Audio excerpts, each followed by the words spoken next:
Hola familia, Mi Fundamento, bienvenidos a este domingo en donde vamos a compartir la palabra de Dios, una palabra de fe, de esperanza, para que llene nuestros corazones, nuestro espíritu, que sea el Señor quien nos guíe en este tiempo y en estos días que vienen. Vamos a orar. Amado Jesús, te damos gracias por la palabra que vamos a recibir. Te pedimos que llene nuestros corazones. Hoy disponemos nuestra mente, nuestros oídos, nuestra alma para recibir lo que tú tienes para decirnos. Háblanos al corazón, Señor Jesús. Alumbra los ojos de nuestro entendimiento para que podamos ver las riquezas que hay en tu palabra y en tu mensaje. Te doy gracias, Señor, por estar con nosotros, porque donde dos o más estén, tú estás. Gracias por estar hoy con nosotros en este lugar. En el nombre de Jesús. Amén. Bien, familia, Mi Fundamento. Hoy día vamos a ver el libro de Nehemías. Y podemos ubicarnos un poco en el proceso de lo que la palabra de Dios nos muestra con relación a ser enviados. Y el libro de Nehemías tiene un relato muy interesante que nos va a ilustrar un poco de qué se trata. Nehemías, el libro de Nehemías fue escrito por Esdras y tomó algunos de los textos del diario de Nehemías. Y Nehemías aparece como el copero del rey Artajerjes en el texto. Sabemos de que los coperos tenían una función, una misión sumamente importante, y era de probar la comida, las bebidas del rey, con el objetivo de que nadie envenene al rey. Se creaba una relación, un vínculo muy personal entre ambos. Incluso podían influir en las decisiones del rey, los coperos. Vamos a leer este texto. Nehemías 2 del 1 al 8 nos dice: Y sucedió en el mes de Nisán, en el año 20 del rey Artajerjes. Esto es marzo-abril del año 445 a.C. Esto es justo antes del periodo intertestamentario. Que estando ya el vino delante de él, tomé el vino y lo serví al rey.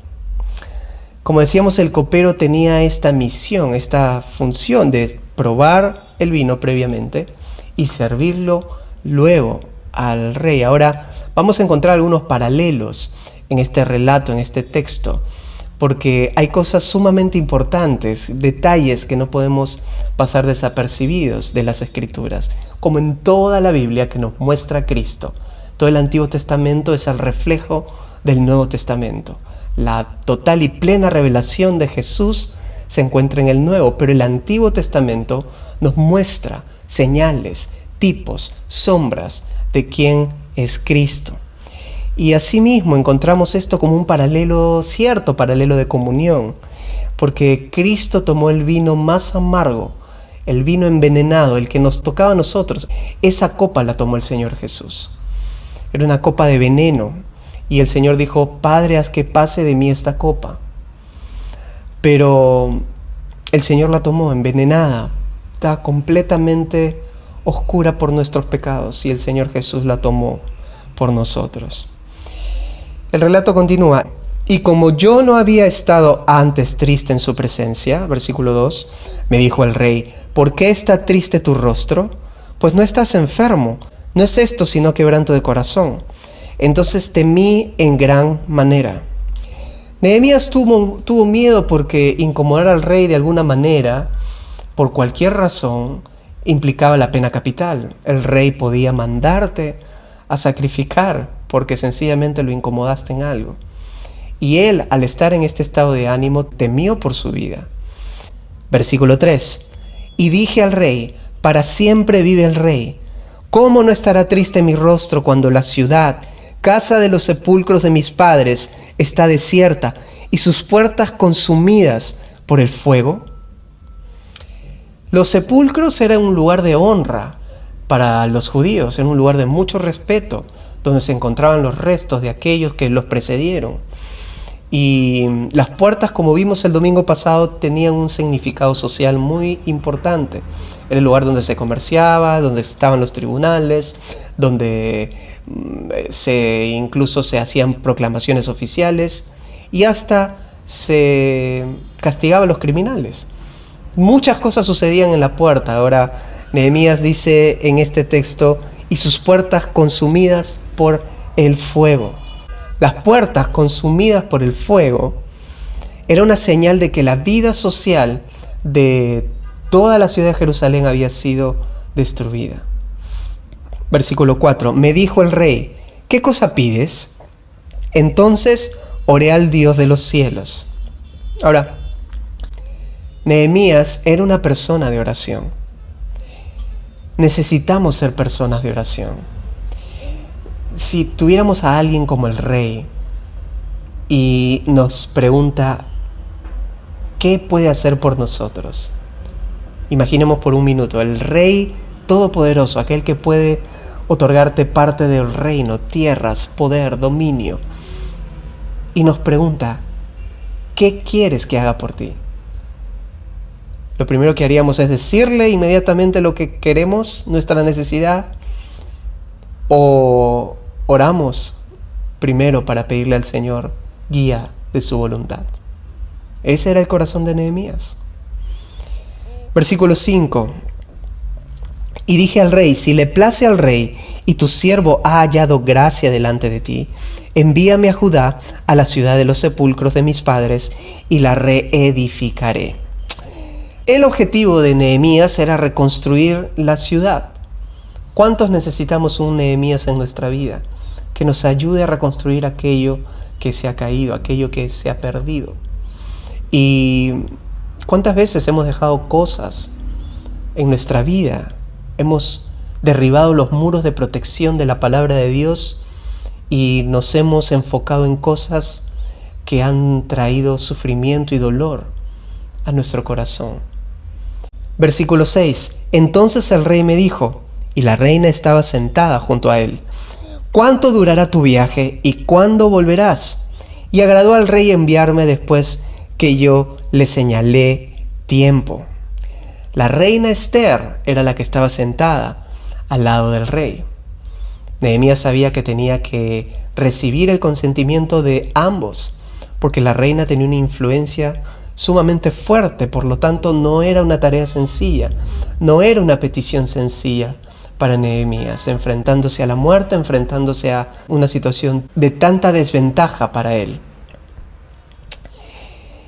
Versículo 7. Además dije al rey, si le place al rey, que se me den cartas para los gobernadores al otro lado del río, para que me franqueen el paso hasta que llegue a Judá.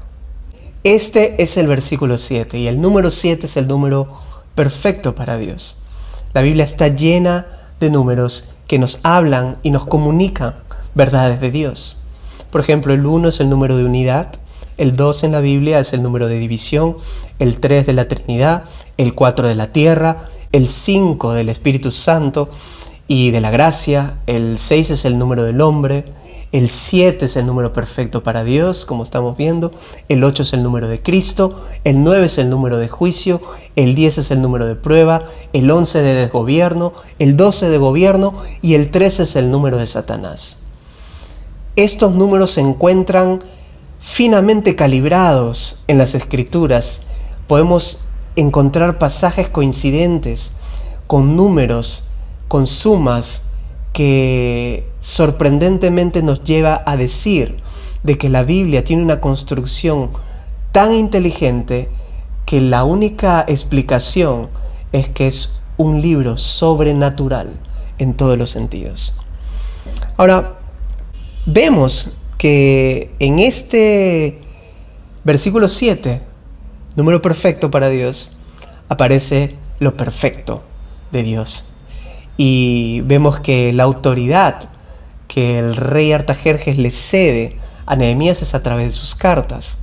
Nehemías necesitaba cruzar puestos de control. Estas cartas le otorgaban a él vida, porque cualquiera que tuviera un problema con su misión sabía que al ser el poseedor de estas cartas tenía que enfrentarse directamente al rey. Y es exactamente lo que sucede con nosotros al tener las cartas que se nos han otorgado, cartas de parte de Dios. Versículo 8 y último.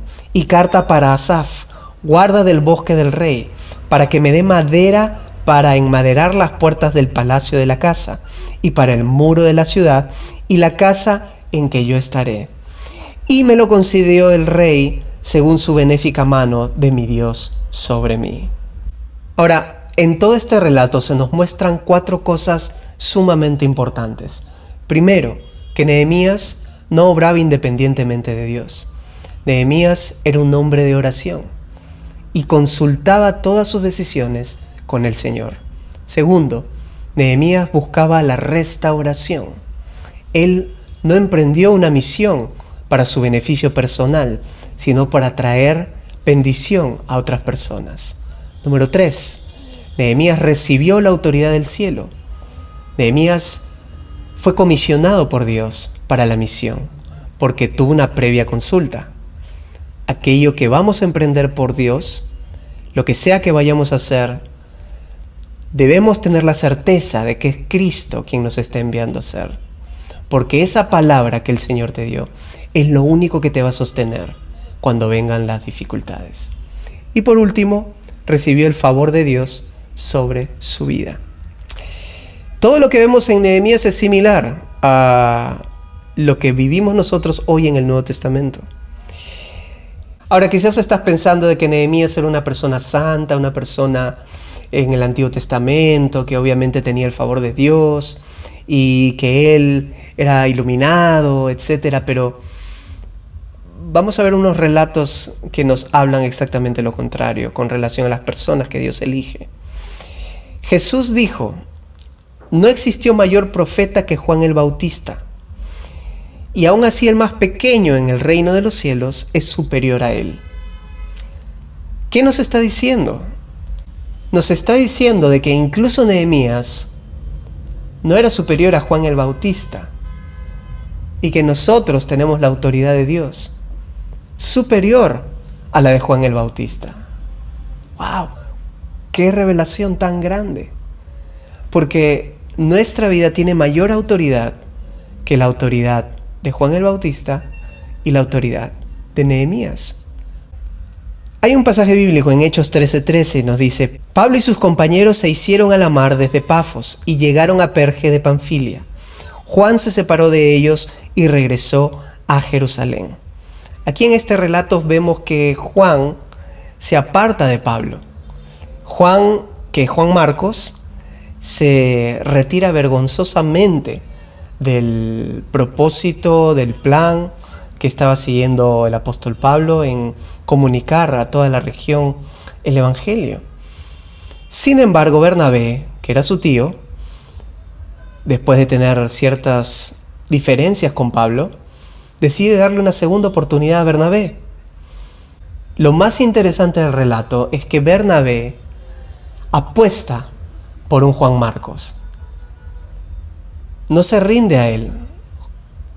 Bernabé era familiar de Juan Marcos, y así como Bernabé no se rindió con Juan Marcos, Dios no se rinde con nosotros tampoco. ¿Sí?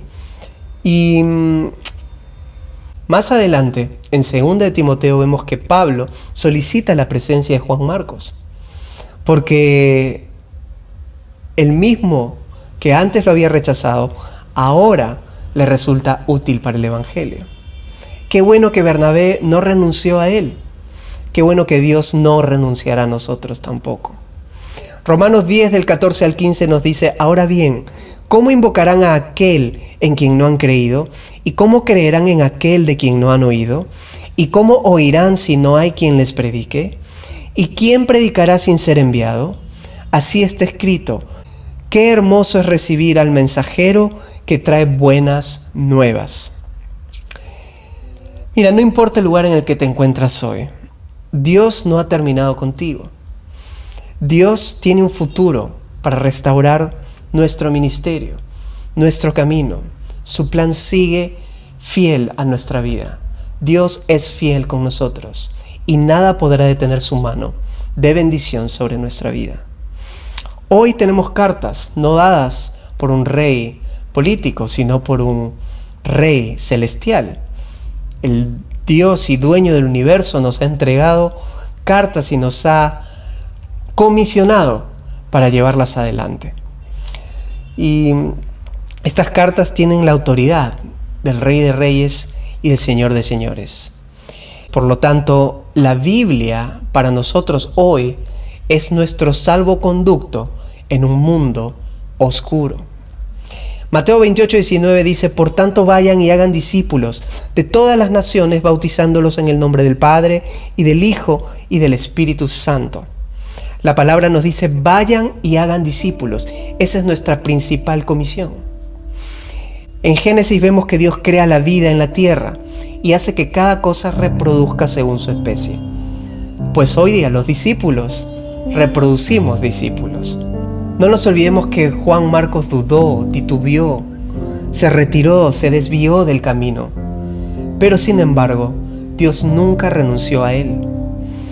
Porque Dios tiene el hábito de llamar gente quizás difícil en muchos sentidos, quizás descalificada para el mundo en muchas cosas.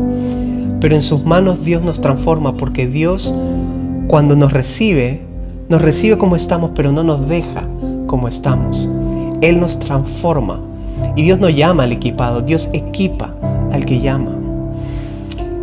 Por eso es que debemos ser como Nehemías, que no obraba independientemente de Dios, que oraba, que buscaba la restauración, que estaba dispuesto a recibir la transferencia de autoridad y responsabilidad de parte del cielo, y así recibir el favor de Dios para su vida.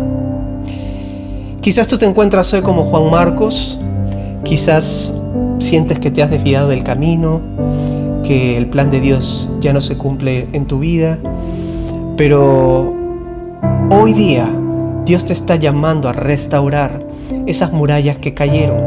Dios te está llamando a que puedas cumplir con su propósito. Y nadie es indispensable, por supuesto, en el reino de Dios. Pero hay un lugar que solamente tú puedes ocupar. Es un lugar específicamente diseñado para ti en el reino de los cielos. Y solamente tú puedes ocuparlo. Nadie más. Tengamos esperanza y avivemos el llamado de Dios para nuestra vida, porque somos comisionados por el Rey de Reyes y Señor de Señores. Si tú quieres recibir a Jesús en este momento como tu Señor y Salvador, para que haga borrón y cuenta nueva de tu vida y empieces a caminar al lado de Él, bajo sus principios, te pido que cierres tus ojos ahí donde estás y repitas después de mí esta oración. Ponle en tus propias palabras y enfócate en el Señor Jesús. Repite después de mí: Señor Jesús, hoy día te acepto en mi corazón. Sé que tú has muerto por mí. Acepto tu sacrificio y a partir de ahora quiero caminar como un hijo tuyo. Guíame a tu verdad, a tu palabra, y enséñame cuáles son tus caminos. Yo te recibo ahora en mi corazón y necesito que me guíes a tu verdad día a día. En el nombre de Jesús. Amén. Si has hecho esta oración, queremos conocerte, queremos saber de ti, y escríbenos en nuestras redes sociales. Y si tú estás en este momento sin poderte mover, si estás en una situación difícil, quizás con alguna enfermedad, queremos orar por ti también. Los días miércoles estamos haciendo un tiempo de ayuno de oración. Te pedimos que puedas enviarnos un mensaje en nuestras redes sociales con tu pedido de oración. Queremos incluirlo en la lista de todos los pedidos que hacemos durante todo el miércoles. Te damos gracias por haberte conectado con nosotros hoy día y acompáñame a orar para cerrar. Señor Jesús, me pongo de acuerdo en este momento contigo y con todos mis hermanos que estén viendo este mensaje. Guíanos, Señor, en tu verdad, y en este momento te pedimos que nos hables al corazón. Refuerza nuestro corazón. Guíanos, Espíritu Santo, a tus caminos. Y te pedimos por aquellos que hoy día están con alguna enfermedad, que tú puedas levantarlos de donde están, que puedan ser sanados, que puedan caminar contigo una vez más, Señor.